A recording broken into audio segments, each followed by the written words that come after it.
স্বাধীন করো, স্বাধীন করো, বাংলাদেশ স্বাধীন করো। আমার নেতা, আমার নেতা, জয় বাংলা, জয় Bangla. Bangladesh, a nation born amidst the turmoil of the partition of India in 1947, has endured a complex and challenging history. Its political landscape has been marked by periods of democratic rule, punctuated by military coups and authoritarian regimes. Though Bangladesh has continued to progress and has recently become one of the world's fastest-growing economies, a rampant culture of corruption has plagued the nation, hindering its economic progress and perpetuating cycles of poverty.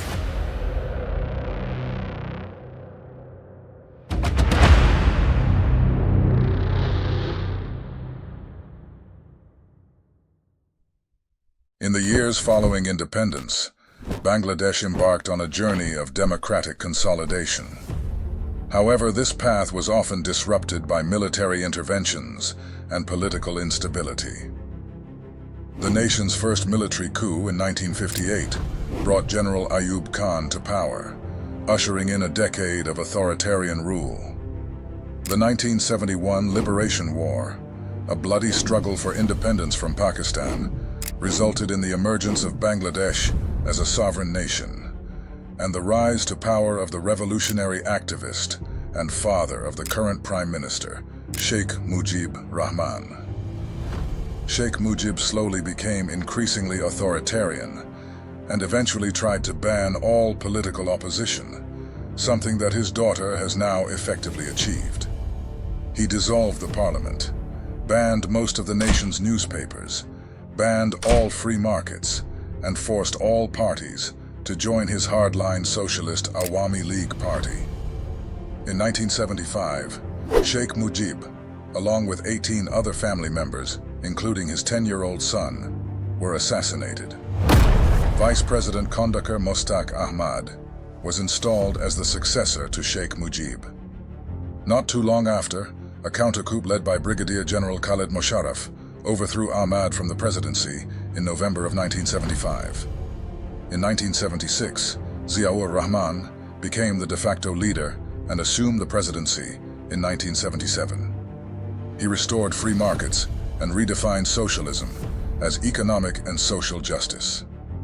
Bangladesh's economy began to grow. In just the 2 years in which he was leader, Ziaur Rahman faced 21 coup attempts, and the last one led to his assassination. The next 20 years of Bengali politics would be marred by constant coups and counter-coup plots until 1996, when Sheikh Hasina Wazid, the daughter of Sheikh Mujib Rahman, won the presidency and restored the Awami League as the party in power and still rules Bangladesh to this day.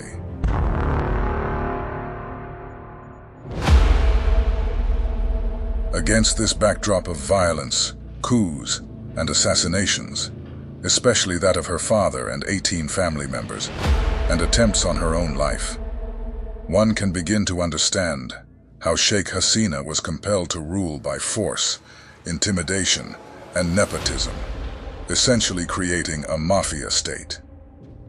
She knew, especially as a female leader in a country with a violent political history, that she could not be seen as weak. She needed muscle, and this came in the form of the Ahmed brothers, mainly Haris, Joseph, Aziz, and Anis Ahmed. Aziz joined the Bangladesh Army in 1981, while the other 3 brothers began committing crimes, including kidnapping, extortion, and murder. Aziz continued to rise through the ranks of the army and showed loyalty to Sheikh Hasina and came to her aid when attempts on her life continued. In the mid-90s, seemingly through the connection to Aziz, Haris Ahmed joined Sheikh Hasina's security team as her personal bodyguard. The tie between the Ahmed clan and Hasina would be even more deeply cemented through an act of revenge very close to her heart. In 1996, Joseph, Haris, and Anis Ahmed, along with a crew of other men, assassinated Mostafizur Rahman Mostafa, a member of a political opposition group that was believed to be responsible for the assassination of Sheikh Hasina's father, Sheikh Mujib, and 18 other family members. Joseph and Anis were arrested, but were never convicted until 8 years later, when Sheikh Hasina lost power for some time to Khalida Zia, the widow of Zia-ur-Rahman. Harris escaped justice and eventually settled in Hungary. The bond between the Ahmeds and Hasina was now sealed with blood. Aziz Ahmed became the head of the army. He was also appointed Director General of the Bangladesh Border Guard, BGB, in 2012, ahead of an election in 2014, in which he used violence and intimidation to ensure a victory for Sheikh Hasina. So much so, that he even stated that her victory in that election was thanks to his work. While Harris was in exile in Hungary, he became a middleman for anyone looking for government contracts, primarily military contracts, or looking to do any major business dealings in Bangladesh. Harris and Aziz became so powerful that they were able to block a military contract from a Hungarian company that made the mistake of not going through them. In their own words, captured via an undercover Al Jazeera investigation. They are the real power running Bangladesh. According to Harris's accountant, he was making $3 to $5 million per year on these deals. He is also caught on camera demanding a 20% kickback on a $12 million deal from the undercover investigative team, disguised as a group looking to invest in hotels in the capital Dhaka. The brothers also earn money from appointments in the police and the military. Harris says that an appointment to a position costs $600 to $1.2 million per position. Other officials pocket around $375K, while Aziz and Harris pocket the rest. Harris launders this money through a series of front companies in Hungary, including a forex bureau, a hostel, a clothing store, a restaurant, and 4 other similar front companies in France. Most of the businesses close in less than 1 year, while Harris is a multi-millionaire. One can only speculate as to what's causing the blindness of the Hungarian and French authorities. Aside from the schemes being run by the Ahmeds, there are numerous other cases of looting and graft throughout the Bengali government. The scandal surrounding the contract to build the Padma multilateral bridge near Dhaka is one major example of Bengali state corruption. The bridge is a road-rail bridge that spans across the Padma River, the main distributary of the Ganges in Bangladesh, and it was designed to connect the less developed southwest of the country with the northern and eastern regions. Initiated in 2001, the project cost was $2.9 billion and initially was to receive this funding from the World Bank, the Islamic Development Bank, the Asian Development Bank, and the Japan International Cooperation Agency, until evidence of a corruption scheme emerged. The Canadian construction and engineering firm SNC-Lavalin was to receive a $50 million contract to supervise the project, and it appears to have been willing to play ball with the Hasina regime to get it. Found in the diary of an SNC-Lavalin official named Ramesh Saha was a list of Bangladeshi citizens who were to receive a 10 to 12% commission for awarding the contract to SNC-Lavalin. According to her diary, the distributions were as follows: 4% Min, 2% Kaiser, 2% Nixon, 1% Secretary, and 1% Moshi Rahman. According to the documents, Min referred to former Communication Minister Syed Abul Hossein. Kaiser is former State Minister for Foreign Affairs Abul Hassan Chowdhury. Nixon is the Prime Minister's nephew Mujibur Rahman. Secretary is the former Bridges Division Secretary Mosharraf Hossain Bhuiyan, and Moshi Rahman is the Prime Minister's Economic Affairs Advisor Mashiur Rahman. Another 2% was kept for another individual whose name was never uncovered. This amounts to a kickback of $6 million from SNC Lavalin to these individuals in Sheikh Hasina's family and her government. After this evidence was brought to light, the Canadian company later admitted to the World Bank that it was involved in this scheme. And subsequently, all the organizations that had committed to the $2.9 billion project pulled the funding. Sheikh Hasina brazenly and desperately tried to blame this withdrawal on Bengali Nobel Peace Prize winner and pioneer of microfinance Mohammed Yunus, claiming that he lobbied Hillary Clinton to persuade the World Bank to terminate the loan. Aside from the scandal involving SNC Lavalin, in 2012, it was discovered that several high-ranking officials had embezzled a staggering $140 million from the project funds. Despite the confirmed cases of corruption, the Bangladeshi Anti-Corruption Commission, ACC, cleared the project of all charges in 2014. The Padma Bridge was eventually constructed using funding from the Bengali government and began operating in 2022. It stands today as a symbol of Bangladesh's aspirations and accomplishments, but the stench of corruption surrounding its construction makes it all rather bittersweet. Another troubling corruption case involved the hallmark Sonali Bank loan scandal. This scandal caused a major setback for the country's economy and led to the blacklisting of some Bangladeshi businessmen by international financial institutions. It unfolded in 2012, when it was revealed that influential individuals had embezzled the equivalent of $454 million from the state-run Sonali Bank to the Hallmark Group. These funds were intended to aid the development of the agricultural sector, but instead they were siphoned off through an intricate scheme involving forged documents, complicit bank officials, and a labyrinthine network of shell companies. Bangladesh's Anti-Corruption Commission, the ACC, found that Syed Modassar Ali, advisor to Prime Minister Sheikh Hasina, allegedly influenced Sonali Bank authorities into granting the scam loans to the Hallmark Group. The ACC itself was also accused of stalling the investigation and shielding high-profile individuals. The Hallmark scandal wasn't an isolated incident. Over the years, the state-run bank has been riddled with other smaller scams and embezzlement cases. In 2013, former officials were jailed for stealing 3.7 million taka from the bank's Sheraton Hotel branch. Similarly, in 2022, a Chattogram branch official was convicted of defrauding farmers of their savings. Even in cases where it appears justice may be carried out, it seems to be rather watered down, to say the least.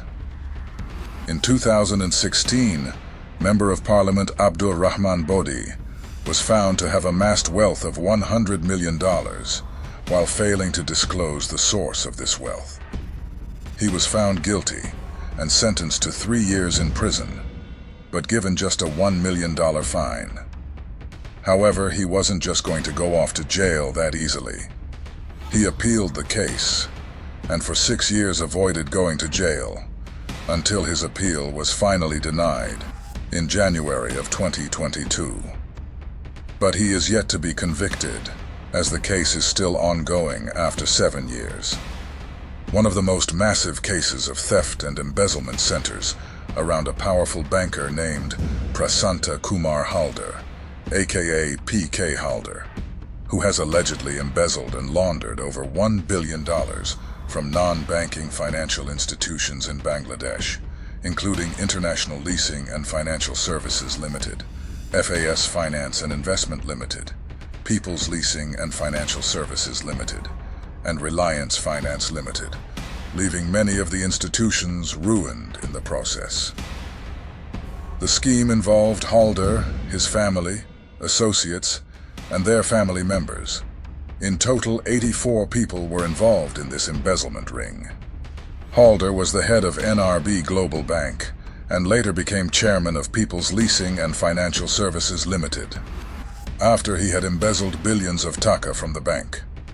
Halder owned HAL International, whose director, Swapan Kumar Mistry, was a director of International Leasing and Financial Services Limited.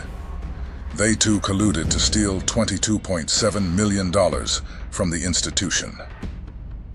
Uttam Kumar Mistry, Swapan's brother, and his wife, Atoshi Mrida, embezzled nearly $7.3 million from International Leasing and Financial Services Limited through a fake company called Colasin. They would then send a portion of this money to Reliance Finance. Halder would embezzle or assist others in his ring to embezzle over $227 million from Reliance Bank from 2009 to 2019. From 2015 to 2019, Amitav Adhikari, Halder's cousin, was a director of People's Leasing and Financial Services Limited, and Ujjwal Kumar Nandi, his former colleague, was the chairperson of People's Leasing and Financial Services Limited. Together, they colluded with Halder to embezzle $272 million from People's Leasing and Financial Services Limited. He and his gang used this intricate web of companies, where they had positions of power, to try to obfuscate the money trail by creating scam loans, making partial payments, moving money around, and using foreign companies to help launder the money. The total amount that was stolen is difficult to fully calculate due to the size and complexity of the scheme. Once authorities, including the Anti-Corruption Commission, became aware of some of his mysterious wealth and began to investigate, Halder went on the run, first to India and then to Canada. Finally, in May of 2022, Halder was found and arrested in India, and then in October of 2023, he was convicted and sentenced to 22 years in prison and fined $95 million. While it is good that the system brought him to justice, one can argue that the sentencing was light, especially considering that he was fined for less than what it appears that he stole. In addition, 13 other co-conspirators were arrested, and 64 who have fled the country have had embargoes issued against them.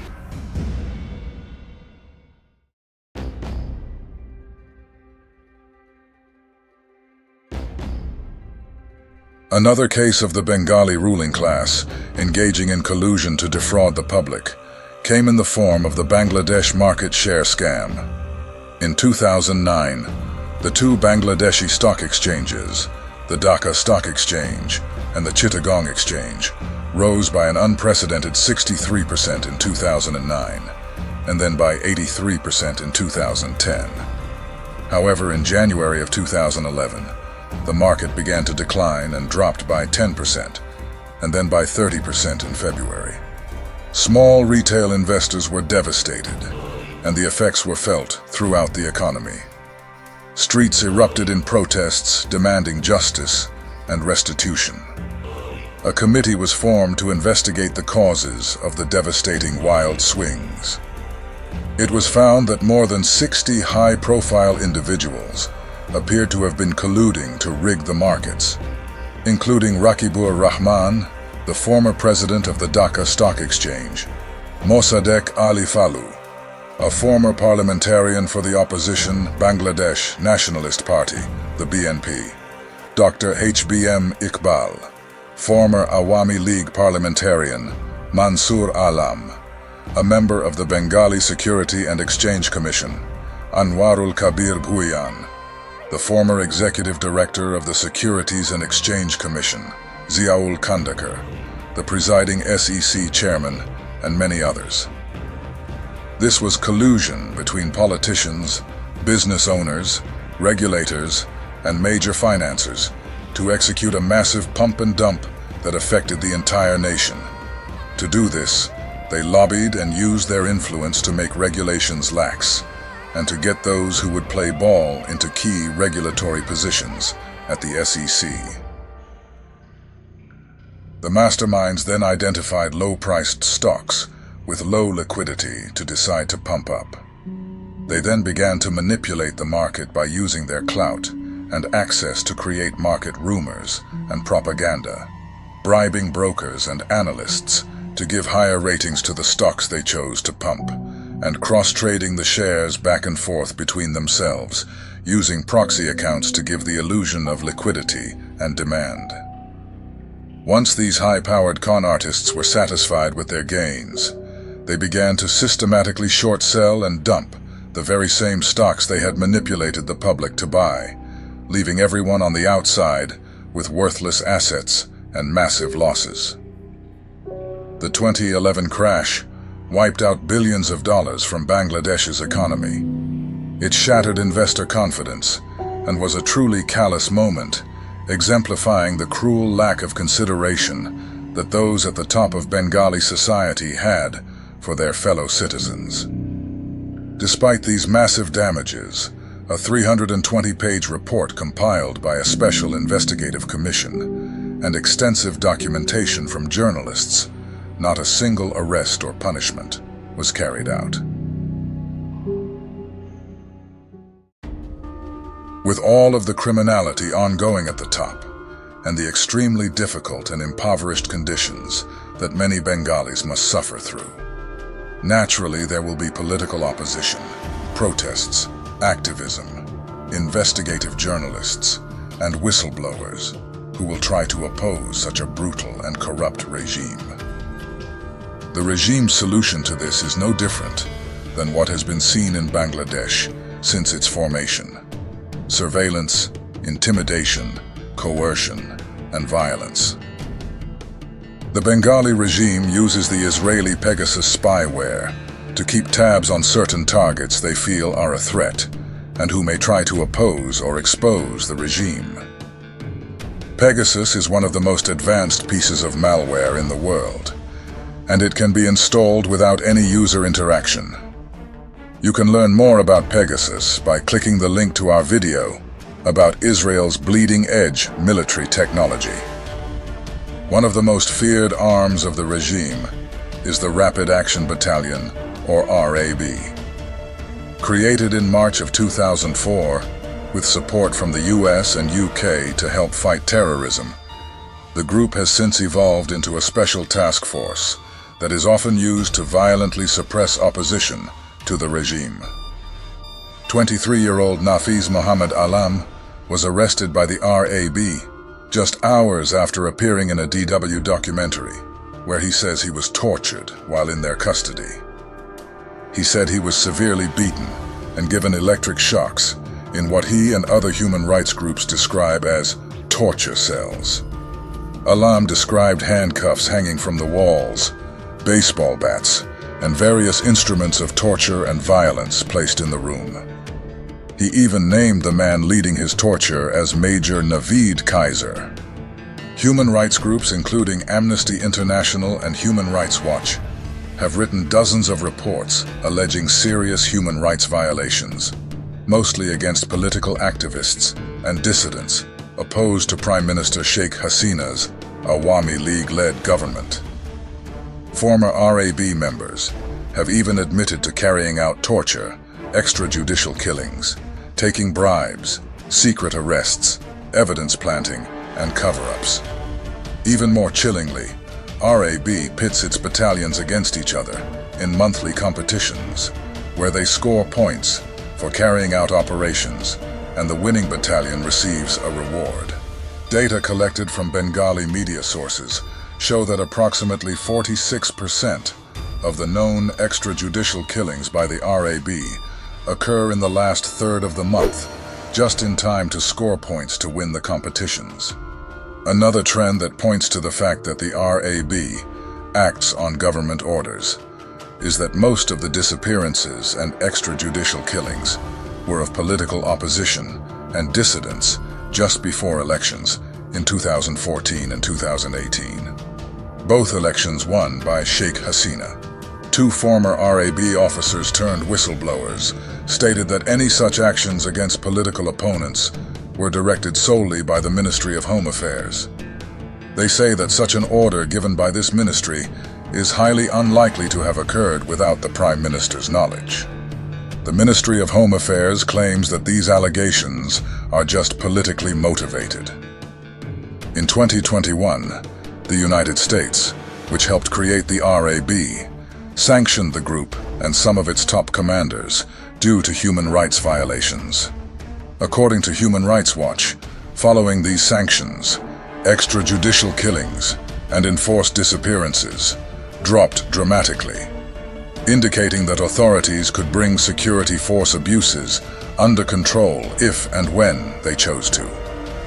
However, even after the sanctions, authorities still use threats and intimidation to silence human rights defenders and families of victims, seemingly in retaliation to the fact that their voices being heard helped to bring about the sanctions. And though violence from the RAB has decreased after the sanctions, it has yet to cease. Many also fear that ahead of the upcoming 2024 elections, their reign of terror may once again begin to ramp up. The RAB is not the only agency in Bangladesh that resorts to violence to control dissidents. The Directorate General of Forces Intelligence, or the DGFI, is known to carry out state-sponsored violence, especially against those who dissent. Like the RAB, the DGFI is also notorious for torture. Methods documented by Human Rights Watch and other human rights organizations include burning with acid, hammering of nails into toes, drilling of holes in legs with electric drills, electric shocks, beatings on legs with iron rods, beating with batons on backs after sprinkling sand on them, ice torture, finger piercing, and mock executions. Shahidul Islam, founder and director of the human rights organization Uttaran, was beaten with sticks, boots, and rifle butts in an army camp. One man who was present at the camp told Human Rights Watch, "I saw that they took him to the bathroom. I could hear them beating him. I could hear the sound of sticks. When they brought him out, his shirt was covered in blood. He could not walk and had to be carried. I think he was unconscious." Tasneem Khalil, a reporter for the Bengali investigative news outlet, The Daily Star, a contributor for CNN, and a consultant for Human Rights Watch, had been outspoken about the repeated violent abuses of the DGFI, RAB, and other Bengali authorities. In 2007, under the government of Khalida Zia, he started to receive phone calls from a lieutenant colonel of the DGFI, asking him to meet him at his office.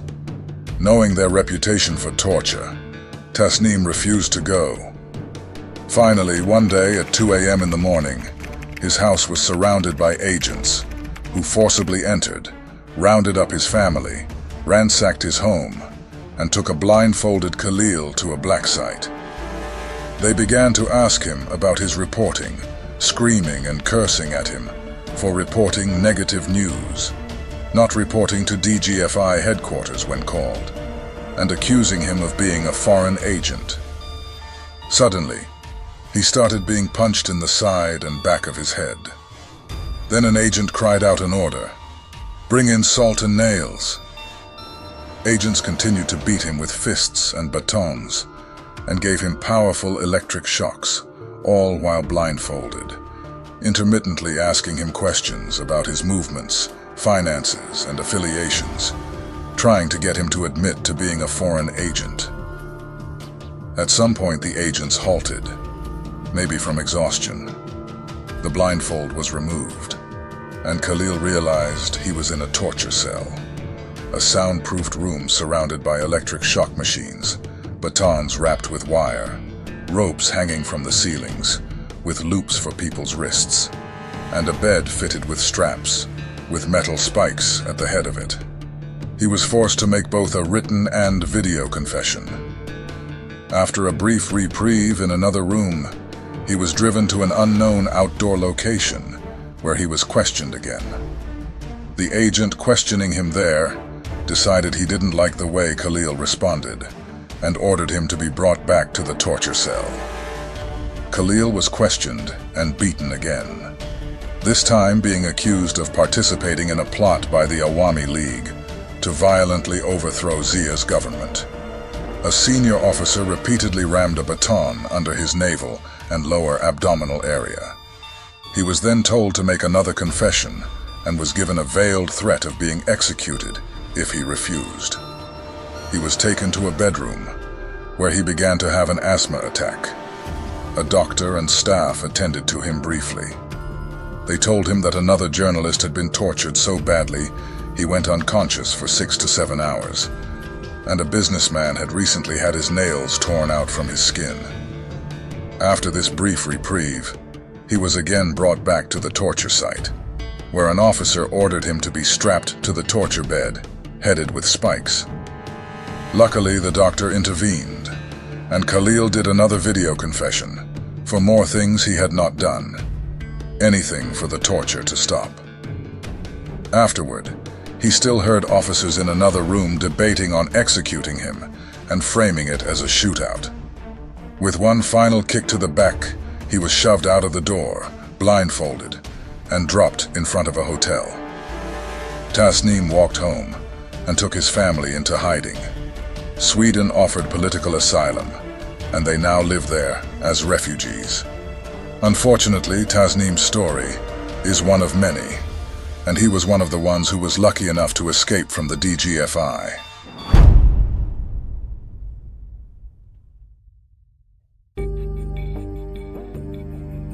These corruption scandals, along with others not mentioned here, have had severe consequences for Bangladesh's development and reputation.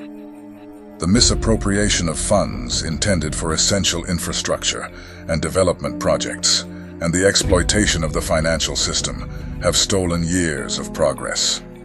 To give an idea of just how damaging corruption has been to Bangladesh, let's take a look at some of the figures we have compiled. We averaged the scores for Transparency International's Corruption Perceptions Index from 2000 to 2009. Bangladesh ranked at an abysmal 184th out of 187 countries, with an average score of 1.62 out of 10. From 2001 to 2005, Bangladesh was ranked dead last as the world's most corrupt country. A 2012 study found that a staggering 97% of Bengali parliament members were involved in illegal activities. 81.8% were engaged in activities related to influencing local administrative decisions, job placement, and transfer processes. 75% were abusing development projects for their own benefit, including accepting commissions in exchange for approving projects or programs. 69% were influencing procurement decisions, and 53.5% were involved in outright criminal acts. In a 2013 survey by the World Bank, 49% of respondents said they were expected to give gifts, aka bribes, to secure government contracts. Efforts to combat corruption and hold perpetrators accountable have been ongoing, but the scale of the problem remains substantial. In Transparency International surveys in 2021 and 2022, Bangladesh ranked 147th out of 180 countries on that list, which is an improvement, but is still not nearly enough. In the 2022 survey, 70% of youths described corruption and nepotism as the main obstacles to the country's development. 72% of respondents said they had to pay bribes as government services were not available otherwise, and 70.9% said they had been victims of corruption. What nation could Bangladesh be if the level of corruption had been average rather than extreme? To do this analysis, we compared Bangladesh's key national indicators of development and well-being to those of 4 geographically diverse countries that had average levels of corruption from 2000 to 2009. These 4 comparison countries are Jordan, Hungary, Cape Verde, and Malaysia. According to the World Bank, in 2019, a staggering 83% of Bengalis live on less than $6.85 a day. the average rate for the comparison countries was just 15.75%. The number of Bengalis living on less than $3.65 a day was 42.3%. The average for the comparison countries was just 3.5%.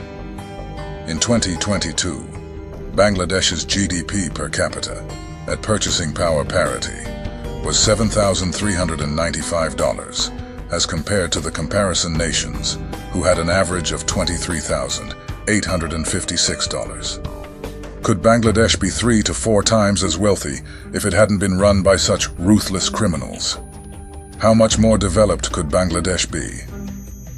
The United Nations Human Development Index is a score that measures key development factors with a focus on health, education, and standard of living.